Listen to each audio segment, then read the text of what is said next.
Anybody seen one of my machine strike pieces around? Why don't you check the cache? Maybe you left it there when you dropped off all that ale. Oh. Hope it didn't get stained. You're back.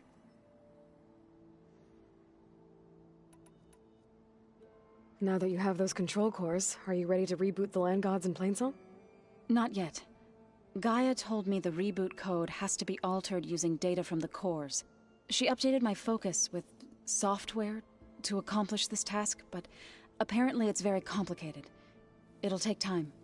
Well, let me know if you need any help. I will. Sounds like you met my friend Talana.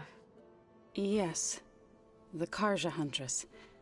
I haven't seen armor like hers since the Red Raids. But Varl tells me that she too suffered at the hands of the Mad Sun King. Yeah. She's one of the good ones. Trust me.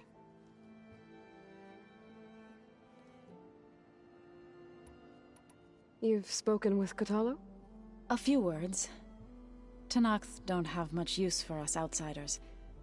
You must have made quite the impression for him to offer his fealty. So you've been talking to... Yes.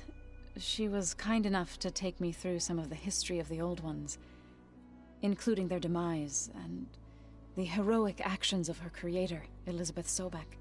I was surprised to see she was you. Past, but reborn? Not that I claim to understand how. You said you met Beta? Varl mentioned she was her. That was kind of you. I just hope she doesn't plan. I see. God, so it does. What else? I and found out in a way, as well as our. That's why we have. Learn anything interesting lately? There's been much to read up on now that Aether has been reunited with Gaia. It's hard to imagine that machines like Stormbirds once. I used to be terrified of them as a child. Thunder still brings chills to my skin. But everything Gaia creates has a purpose, no? Yeah. And if we can get Hephaestus back, she can get those Stormbirds in line. Did Gaia tell you anything about the Zeniths? She did.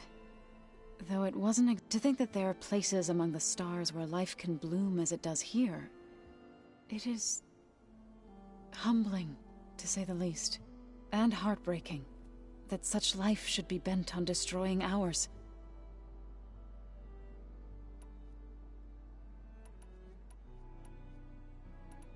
So, warriors like the Tenakth. By holding them off. When our fields bloomed aplenty, the Tenakth looked... But Plainsong's dishes provided sanctuary and high ground to keep invaders at bay.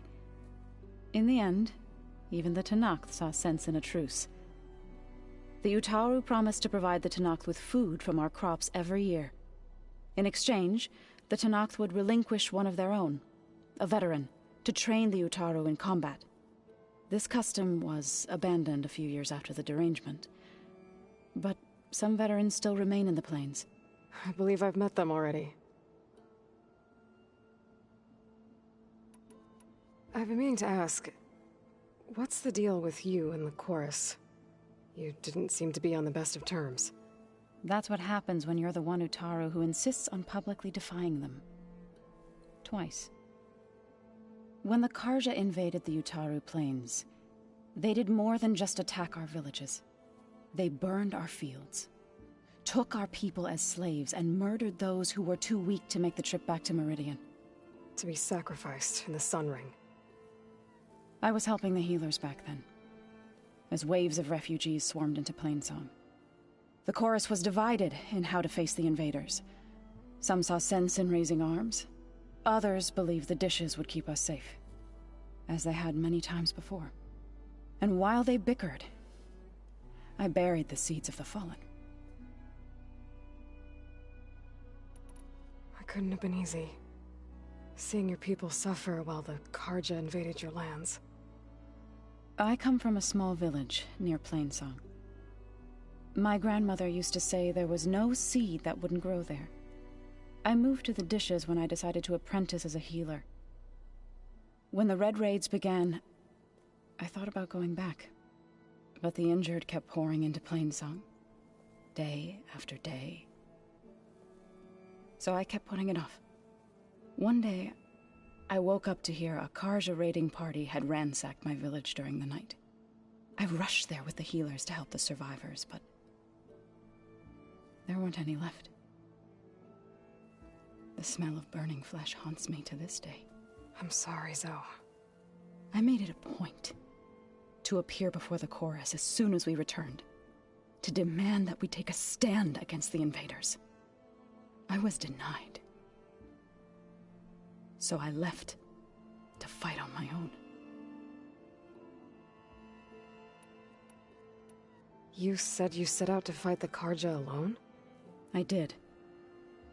But it turned out I wasn't the only one. News of my disagreement with the chorus spread through the plains. Before I knew it, I had more than a dozen Utaru warriors ready to follow me into battle. We knew we couldn't take on the Carja armies head-on, but we also knew the lay of the land better than they did. We ambushed smaller raiding parties, sabotaged their supply lines, and hit their encampments at night. Sounds like you were a force to be reckoned with. Enough that the Tenakth took notice. When the clans began to push the Carja back east, they let us join their ranks. We chased the enemy all the way to Barren Light.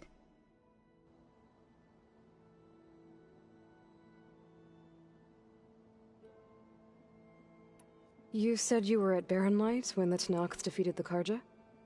Tenakth marshals climbed the cliffs of the Daunt under cover of night, then attacked from the other side. Before we knew it, the gates were open, and the full force of the clans burst through.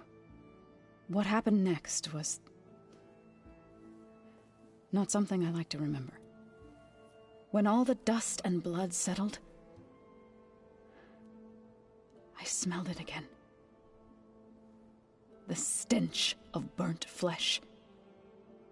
Our enemies defeated. What was left of my squad returned to the Utaru Plains.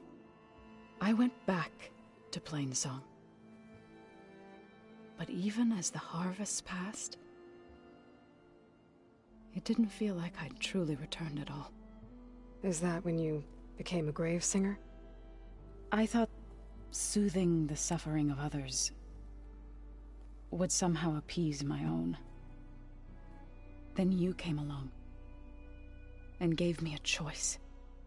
I could either sing at people's graves or fight for a chance to keep them alive. I'm glad you chose the latter.